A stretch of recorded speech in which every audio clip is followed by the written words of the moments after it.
Unfortunately, some people don't really want to be happy.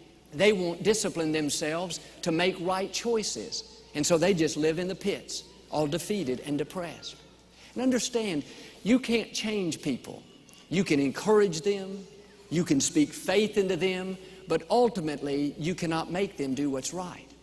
And I say this respectfully, but you're not responsible for their happiness, you're responsible for your own happiness.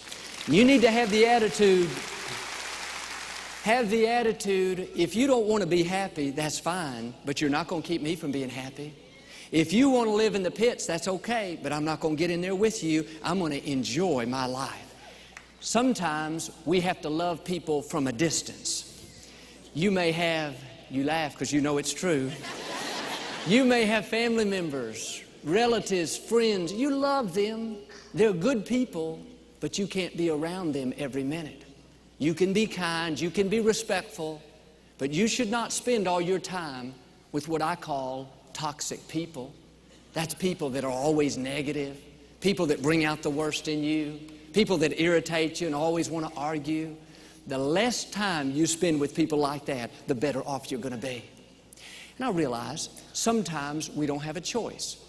You may work with someone or live with someone that just almost on purpose does things to aggravate you. They feel like it's their calling to make your life miserable.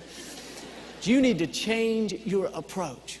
The more you let them upset you, the more you let that get under your skin, all you're doing is empowering them. If they can frustrate you, they know they can control you. The next time they do something that would normally upset you, just stay in peace. Don't give in.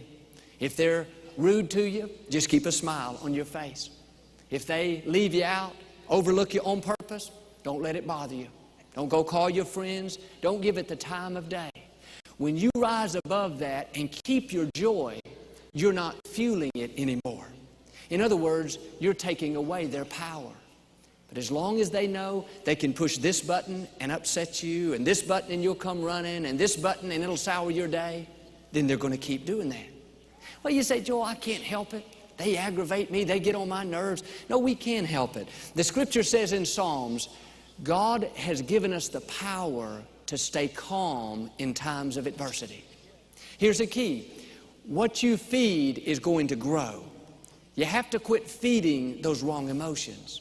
In other words, the next time you get stuck in traffic and you're tempted to get upset, don't feed it. The next time a coworker is rude to you and you're tempted to let it sour your day, overlook it. Don't let it steal your joy. If you'll quit feeding those wrong feelings, they will get weaker and weaker, and eventually they won't affect you anymore. When Victoria and I first got married some 20 years ago, we would do things that kind of irritate each other. Not on purpose, we just have different personalities. And if we're not careful, we'll blow things out of proportion. And little things will turn into big things.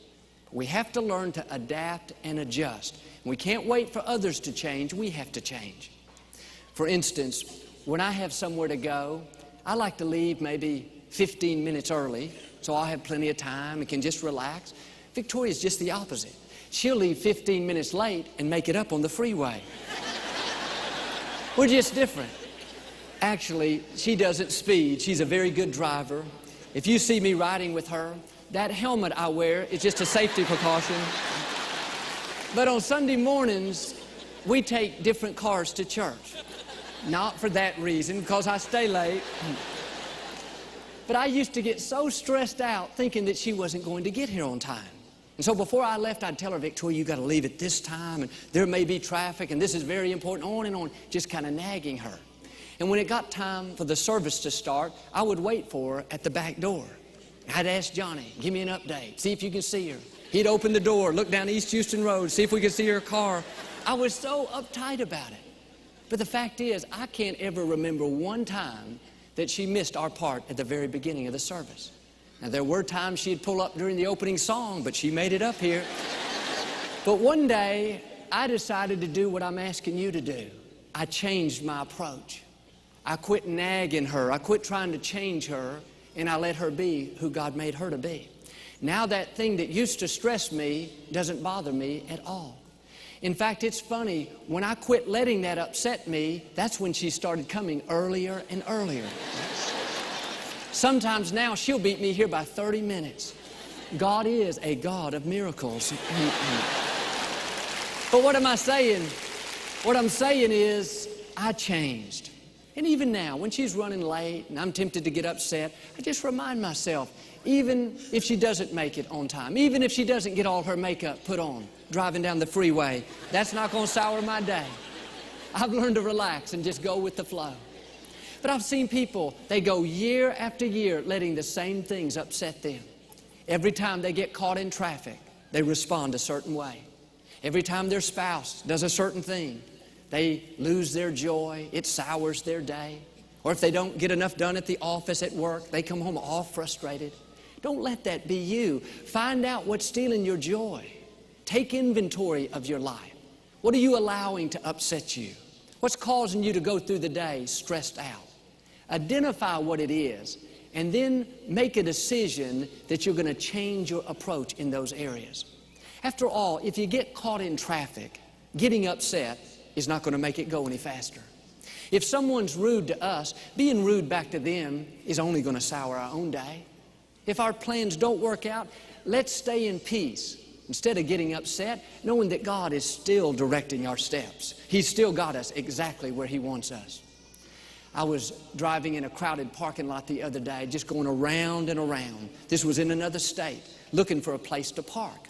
And this couple came out of the building, walking toward their car, and I had to guess which aisle they were going to be parked down. And I turned down this one aisle, and it just so happened it was the right one. And they were parked at the spot closest to the door, right up front. So you know me, I was just thanking God for His favor and just waiting for them to back out. When they backed out, this man came from the main road, and he turned down the wrong direction on that aisle and beat me to that spot. My first inclination was to want to honk and give him a piece of my mind. But then I remembered I'm a pastor and I can't do that. I had to make a decision. I am not going to let this upset me. I thought to myself, I'll give him the parking spot, but I will not give him my joy. And when you're tempted to get upset, when somebody does you wrong, you have to ask yourself, is this worth giving up my joy over? They've already offended me. Am I going to make it worse and let it sour the rest of my day? Some people don't realize they're constantly giving away their joy. They wonder why they're not happy. It's because they gave away joy when they couldn't find their car keys in the morning, gave away joy in traffic, gave away joy when they had to work late, gave away more joy when they heard somebody was talking about them. Friends, I'm asking you to quit giving away your joy. You need it. Life is too short to let interruptions and inconveniences keep us from being happy. We're never going to get away from them. You can't just pray it all away. It's a part of life. We have to learn to handle it in the right way. And it's very freeing when you understand this principle. I don't have to give away my joy. I can live every day happy if I want to. And I don't mean that we're always jumping up and down, but one definition of joy is calm delight. That means we're at peace, we're at rest, not mad at our spouse and aggravated at the boss and disappointed because our plans didn't work out. Quit giving away your joy. And so I just went on past that parking spot, didn't make a big deal about it, really didn't think about it even anymore. A few minutes later, I found another place to park. And when I was walking toward the building, this young couple came walking out, and they stopped me and told how they had a son in the hospital. And they had been reading my book. It was a source of hope and encouragement to them. The lady began to weep and weep. She said, Joel, I know seeing you here is God letting us know that everything is going to be okay. And after we prayed, after we talked a moment and prayed, I thought about, I didn't get the spot that I wanted, but I got the spot that God wanted me to have. God was directing my steps. That wasn't a coincidence. God caused our paths to come together for a reason. But if I'd been upset and stayed over with that other guy and argued, tried to set him straight, I probably wouldn't have been where I was supposed to be. Friends, God's in control.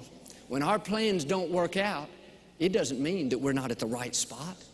And if somebody's rude to you, if you're tempted to get upset, just